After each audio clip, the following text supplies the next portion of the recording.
So, okay, we've completed on a property, on a project. We're going there now. The property is in an area that the strategy works perfectly.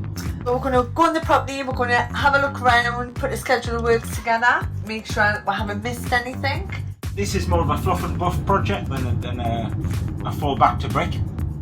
So we're going to go along, we're going to show you guys how it is now, tell you about what we're going to do with it. And then hopefully, if you're nice, we might invite you back at the end. Debs are taking us to a property in the northeast to show some top tips and tricks when buying and renovating.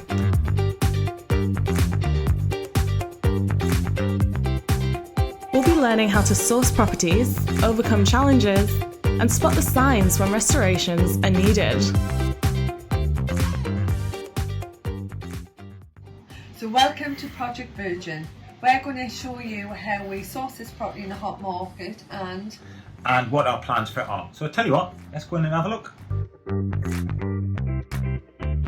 So this property was on the market, we sourced it through an agent, was on for a while because actually it had been flashed over. There is some underlying challenges which we know we can sort out.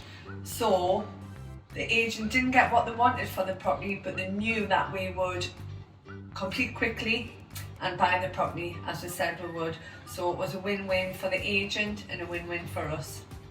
So why have we bought this property?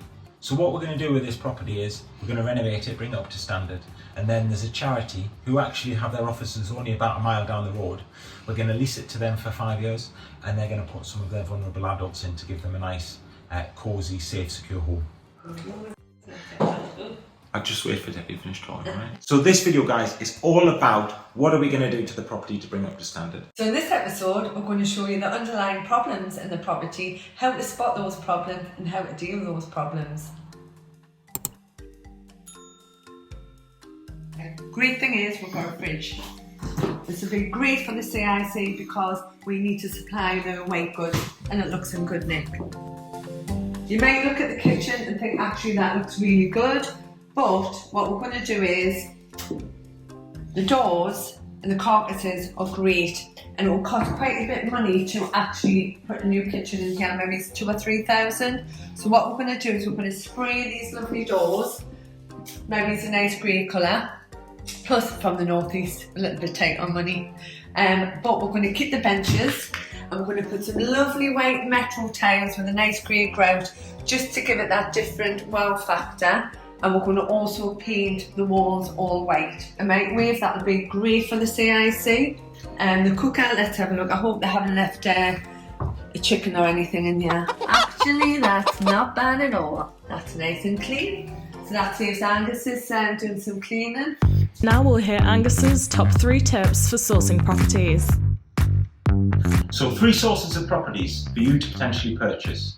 Number 1, estate agents. Obvious, but estate agents hold over 95% of stock which comes to the market in the UK, so you need to make them your friend.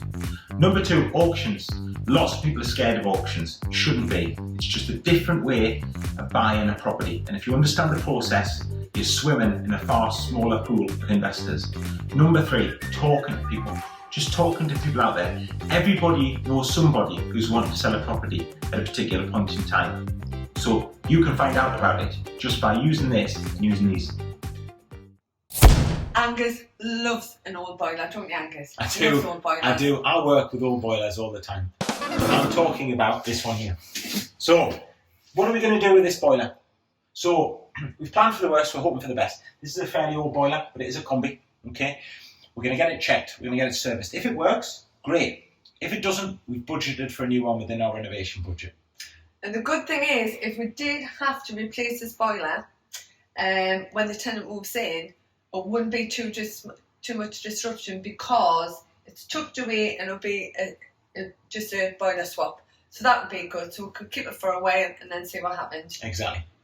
But let's have a look at these electrics. So, this was a rental property, okay? So you think, well, electrics are fine, right? They're not, okay?